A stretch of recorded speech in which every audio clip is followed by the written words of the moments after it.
मणिकर्णिका के पिछले एपिसोड में हमने जेपी आंदोलन के प्रमुख घटक और तथ्यपरक जो चीजें थी उसके बारे में भरपूर चर्चा करी कि किस प्रकार ये आंदोलन की शुरुआत हुई और किस प्रकार इसने अति उग्र रूप ले लिया। उसके बाद इमरजेंसी लगाने के क्या क्या कारण रहे।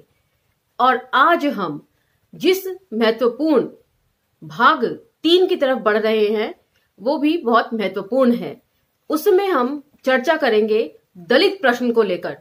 पॉलिटिकल पार्टीज हमेशा बहुत बड़ी बड़ी बातें करती हैं, वादे करती हैं, दावे करती हैं, लेकिन फिर भी दलित प्रश्नों को लेकर किस तरह वो मौन धारण करके रखती हैं, ये जानना अति दिलचस्प रहेगा और महत्वपूर्ण भी।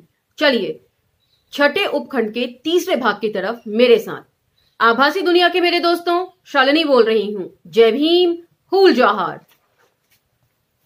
तो छठे उपखंड के तीसरे भाग का विषय है कम्युनिस्ट पार्टी तथा दलित प्रश्न। इसमें आप देखेंगे कि कम्युनिस्ट पार्टियां कितना महीन खेलती हैं, किस तरीके से आपको पता भी नहीं चलेगा। मैं जब से मणिकर्णिका की शुरुआत हुई मैं हमेशा इस चीज को लेकर बेचैन रही कि अब शायद कुछ लिखेंगे तुलसीराम जी, और हैरानी भी मुझे रही कि किस प्रकार एक दलित होते हुए भी कहीं भी उन्होंने इस चीज का जिक्र नहीं किया। जातिवाद का थोड़ा बहुत जिक्र कुछ घटनाओं में है, लेकिन पार्टी में इतने ऊपर तक बढ़ने के बाद कभी भी दलित प्रश्न को उन्होंने नहीं उठाया। तो आज ये पढ़कर बहुत सारी चीजें मेरे मन से भी, मेरी सोच से भी साफ हुई।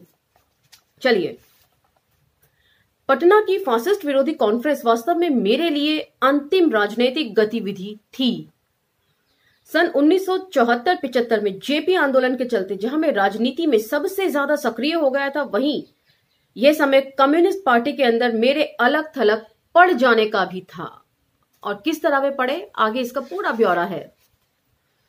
कम्युनिस्ट पार्टी का ढांचा ही ऐसा होता है जिसमें कोई भी कैडर उच्च पदाधिकारियों की मर्जी के बिना आगे नहीं बढ़ सकता था।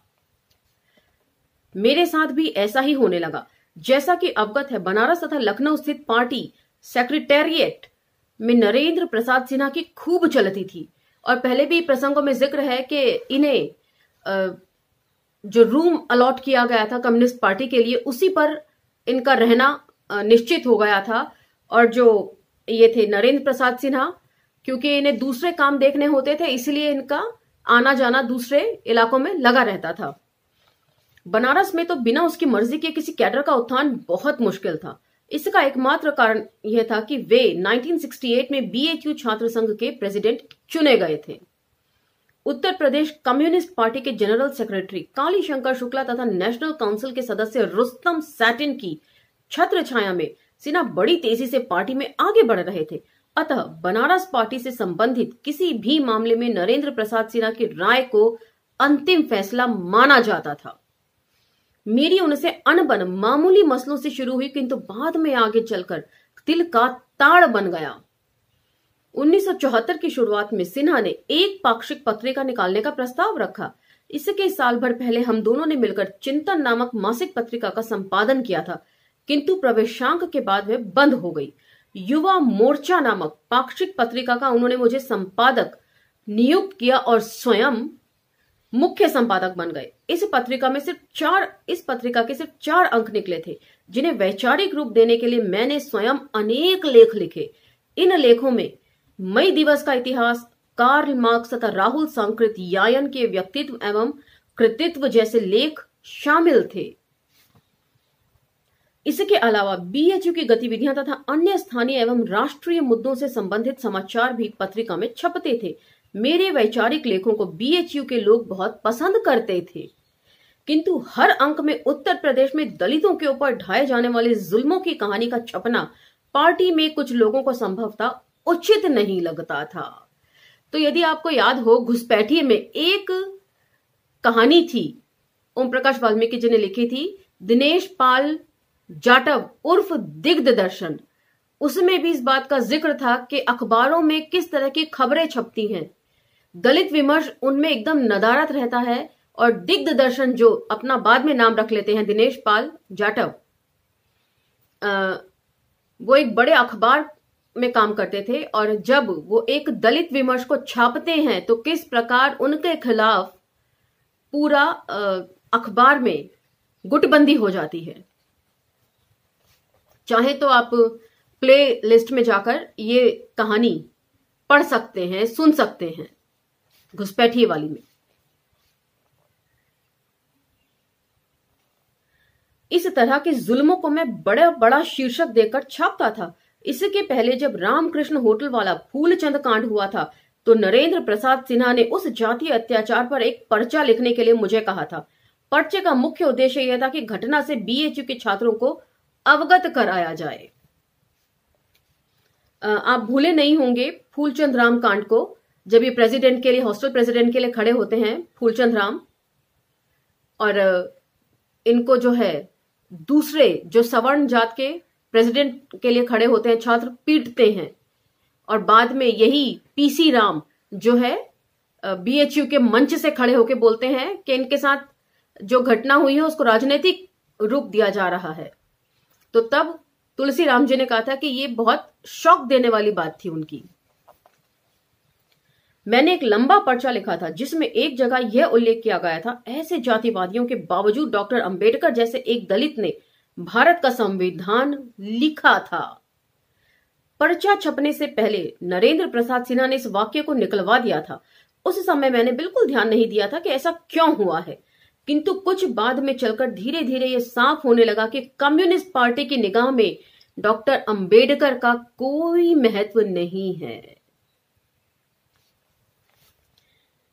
युवा मोर्चा में छपने वाली सामग्री के परिणाम स्वरूप मुझे यह भी प्रतीत हुआ कि जब कोई उच्च जाति का व्यक्ति दलितों पर किए जाने वाले अत्याचार पर लिखता या बोलता है तो वह समाज सुधारक कहलाता है, किंतु जब वही बात कोई दलित लिखता या बोलता है तो उसे जातिवादी मान लिया जाता है।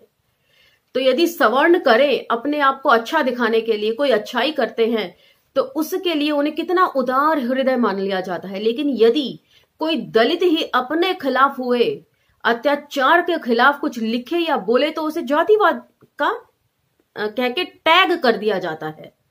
तो ये एक त्रासदी है इस समाज की।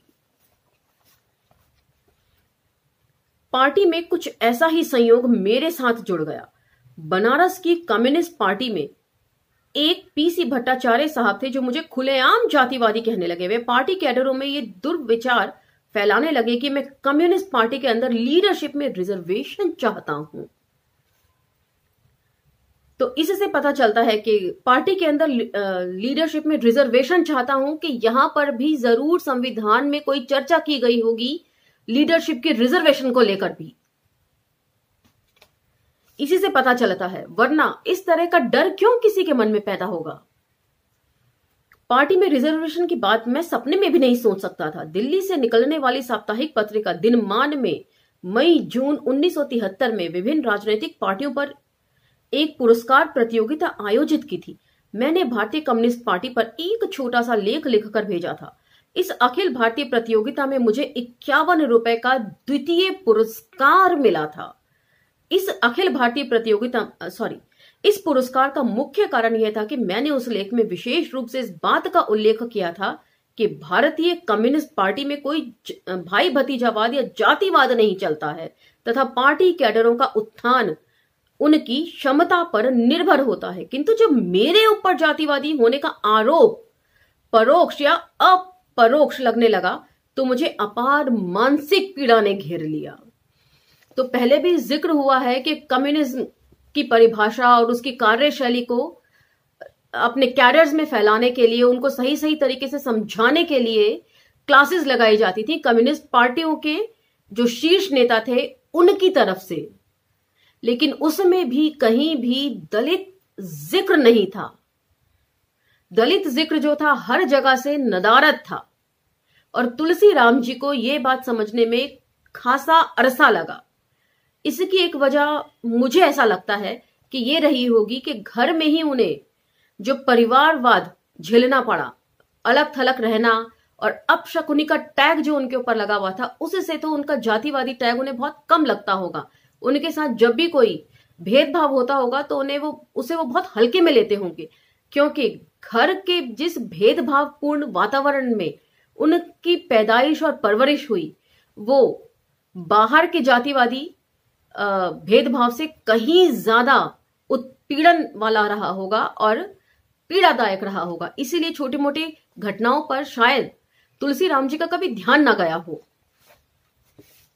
लेकिन यहां पर जिस तरीके का आरोप उन पर लगा, इससे पता चलता है कि उनको बहुत मानसिक उत्पीड़न झेलना पड़ा होगा। धीरे धीरे क्लास वर्ग तथा कास्ट यानी कि जाति की अवधारणा समस्याजनक होकर मेरे सामने आने लगी। तो यही वो मूवमेंट था जो पूरी आत्मकथा में मैं ढूंढ रही थी कि कुछ भी इस बात को लेकर तुलसी राम जी ने अभी तक जिक्र नहीं किया है। चलिए, मेरा भी इंतजार खत्म हुआ। व्यावहारिक रूप से मुझे यह अनुभव होने लगा कि मार्क्स जिस मजदूर वर्ग की बात करते थे, उसका अधिसंख्य हिस्सा भारत में सामाजिक भेदभाव का शिकार दलित समाज से आता था। तो मार्क्सवादी चिंतन जो है यूरोप में जिस तरीके से था और भारत में जिस तरीके से लागू हो रहा है, यूरोप के मजदूर वर्ग और भारत के मजदूर वर्ग में भी बहुत डिफरेंस है। शायद कम्युनिस्ट पार्टी का ध्यान इस प्रश्न पर नहीं जाता था, लेकिन जानबूझकर इसको दरकिनार कर दिया गया।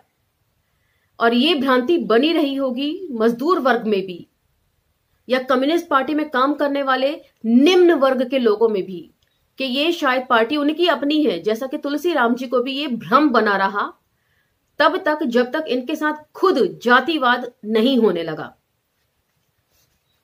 मुझे आज भी आश्चर्य होता है कि भारत में कम्युनिस्ट आंदोलन के लगभग 90 साल पूरे होने जा रहे हैं, किंतु कम्युनिस्ट पार्टी ने कभी भी कोई राष्ट्रीय स्तर पर जाति व्यवस्था विरोधी आंदोलन नहीं चलाया। मुझे याद आता है वृंदा कारत जी बहुत आगे आगे बढ़ चढ़कर बोलती हैं कि पार्लियामेंट में जो है महिलाओं की हिस्सेदारी वाला जो बिल है रिजर्वेशन का, उसको लागू किया जाना चाहिए, लेकिन महिला रिजर्वेशन के अंदर भी SC ST OBC महिलाओं के लिए रिजर्वेशन होना चाहिए, उसके ऊपर वो कभी बात नहीं करती। महिला महिला कहकर बाकी सारी महिलाओं को वो राजी कर लेती होंगी। बहुत सी महिलाओं को, हमारे दलित वर्ग की महिलाओं को भी लगता होगा कि वाह कितनी सही बात कह रही है, महिलाओं का रिप्रेजेंटेशन होना चाहिए रिजर्वेशन के थ्रू। लेकिन वे ये नहीं जानती कि महिलाओं के रिजर्वेशन के अंदर भी SC ST OBC महिलाओं का रिजर्वेशन भी यदि लागू होता है तभी इस बिल का स्वागत करिए, वरना खारिज कर दीजिए। जिसे बोलते हैं ना कंडीशंस अप्लाइड।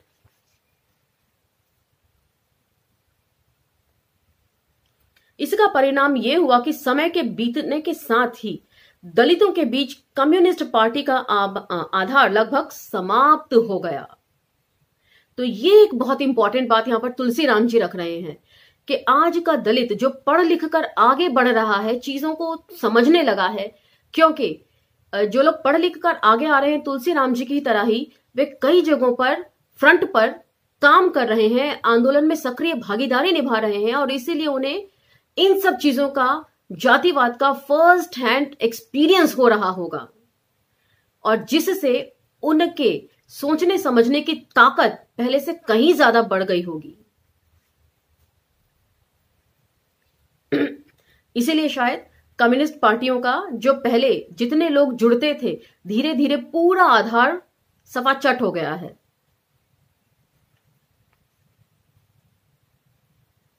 इन तमाम नकारात्मक परिस्थितियों का प्रभाव यह पड़ा कि दलित भी सवर्णों की तरह जातिवादी राजनीति में व्यस्त हो गए। परिणाम स्वरूप जातिवाद इतना शक्तिशाली इस समय है, उतना पहले नहीं था। कम्युनिस्ट पार्टी का यह तर्क आज भी आश्वस्त नहीं कर पाता है कि समाजवादी व्यवस्था लागू होने के बाद सारे वर्ग जाति के भेदभाव समाप्त हो जाएंगे। कल्पना के तौर पर यह बात अच्छी लगती है। यह कल्पना मुझे किसी उपन्यास की परिकल्पना सी लगती है।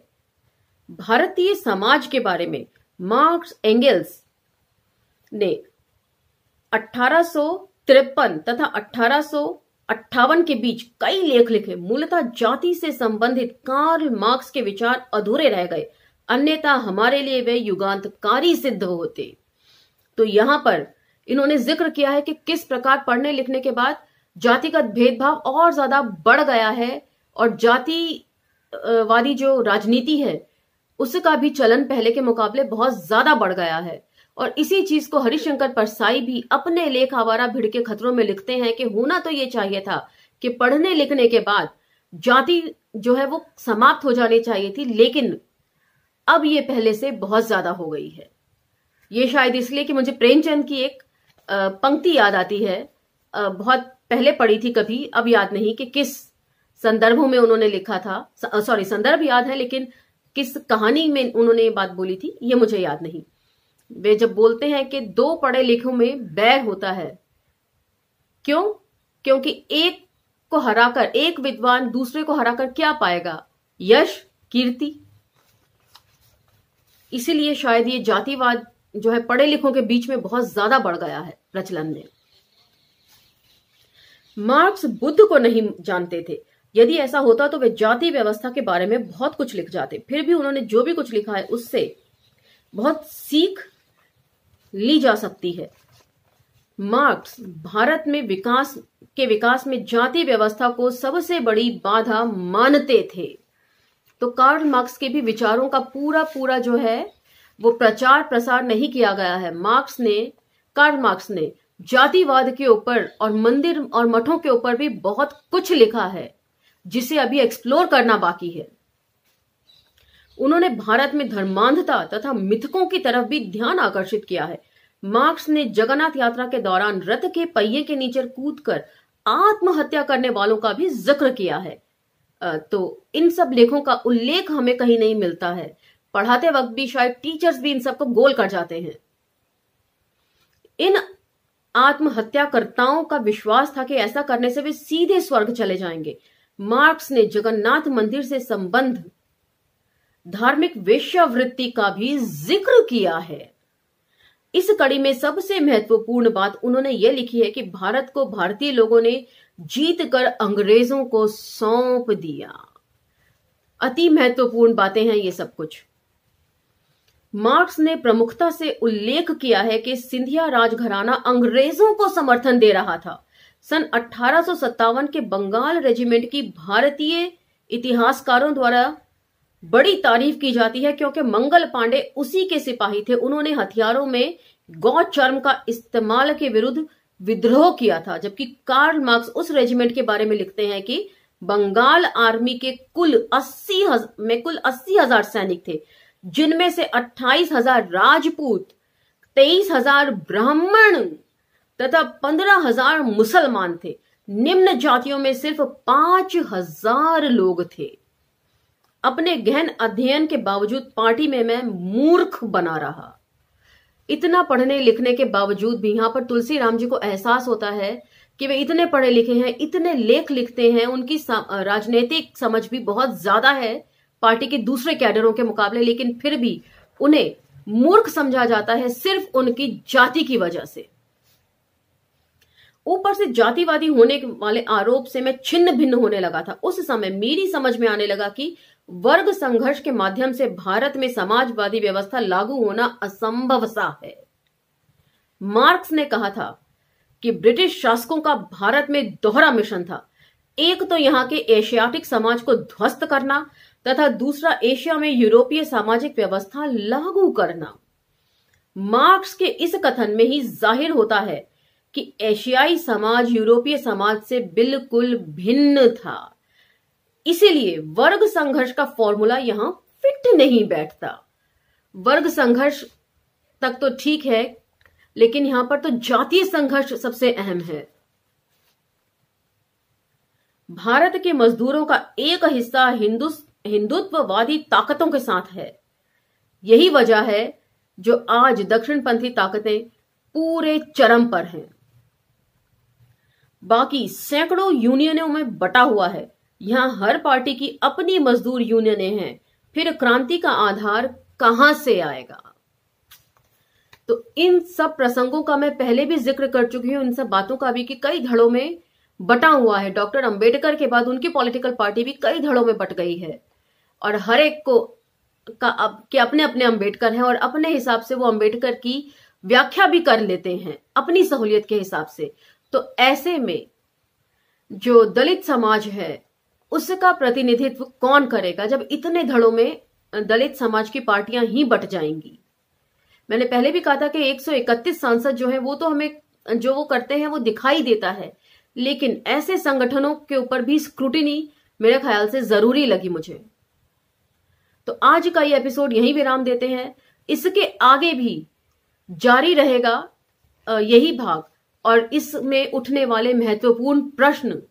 और यहां पर शोध का एक और विषय निकल कर आता है कि मार्क्स ने जो कुछ भी जातिवाद के और धर्मांधता के ऊपर अपने विचार रखे हैं वो अभी भी मुझे लगता है काफी अछूते हैं हमारे दलित समाज के लिए। उसके ऊपर भी शोध का विषय तो ये बनता है। इसी के साथ आज का ये एपिसोड समाप्त करते हैं। लाइक, शेयर, सब्सक्राइब करते रहिएगा। दूसरे एपिसोड में आपसे जल्द भेंट करूंगी। तब तक नमस्कार।